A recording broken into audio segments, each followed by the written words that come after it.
क्या चल रहा है? योगी आदित्यनाथ के बटेंगे तो कटेंगे का नारा देश को हिंदू राष्ट्र बनाने की साजिश है, कह रहे हैं। दूसरी ओर हिंदू राष्ट्र से चिढ़ने वालों के लिए बुरी खबर क्या है?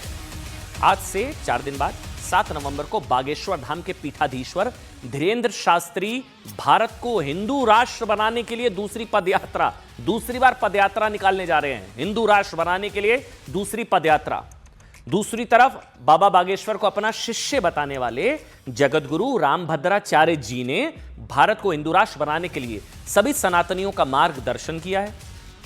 जगतगुरु रामभद्राचार्य ने भारत को हिंदू राष्ट्र बनाने के लिए 2 टारगेट सेट कर दिए हैं। 2 टारगेट इसलिए क्योंकि जगतगुरु के मुताबिक ये 2 टारगेट हासिल हो गए तो समझ लो बन गया हिंदू राष्ट्र।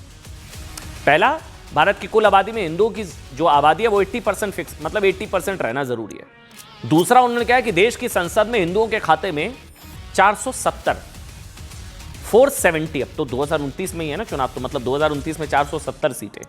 यूपी के फतेहपुर में भव्य जगन्नाथ मंदिर के भूमि पूजन के मौके पर जगतगुरु रामभद्राचार्य जी ने कहा कि भारत को हर हाल में हिंदू राष्ट्र बनाना ही होगा, लेकिन तभी तक संभव नहीं हो सकता जब तक ये 2 टारगेट हासिल नहीं हो जाए। उन्होंने कहा कि भारत में किसी भी तरह से अब हिंदुओं की जनसंख्या 80% से कम नहीं होनी चाहिए, 80% मिनिमम, बढ़े तो ठीक। संसद में कम से कम 470 सीटें हिंदुओं को मिलनी चाहिए, 470। रामभद्राचार्य जी ने कहा कि जब तक ये दोनों टारगेट पूरे नहीं कर लिए जाते तब तक भारत हिंदू राष्ट्र नहीं बन सकेगा। उन्होंने अपील भी की है कि सब लोग भारत को हिंदू राष्ट्र बनाने की कोशिश में जुट जाओ। रामभद्राचार्य जी यही नहीं रुके, उन्होंने आगे भी एक फॉर्मूला दिया, उसकी भी बात करेंगे, सुनिए। किसी भी प्रकार से हिंदुओं की संख्या 80% होनी ही चाहिए। संसद में कम से कम 370 सीट नहीं लाए थे हिंदू वालों की, तब तक हिंदू राष्ट्र नहीं बन सकेगा। सब लोग प्रयास करो, अब हम हिंदू राष्ट्र बनाए।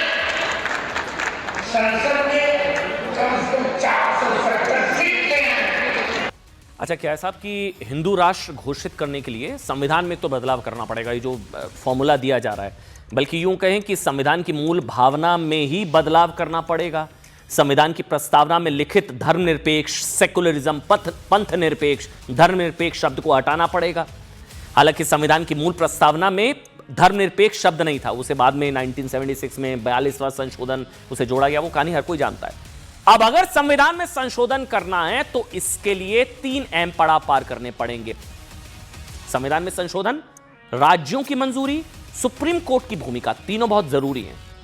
जगतगुरु रामभद्राचार्य जी ने हिंदू राष्ट्र बनाने के लिए संसद में 470 सीटें हासिल करने की बात इसलिए कही क्योंकि संविधान संशोधन के लिए संबंधित विधेयक को संसद के दोनों सदनों में 2/3 बहुमत से पारित कराना होगा। 2/3 मतलब क्या हुआ?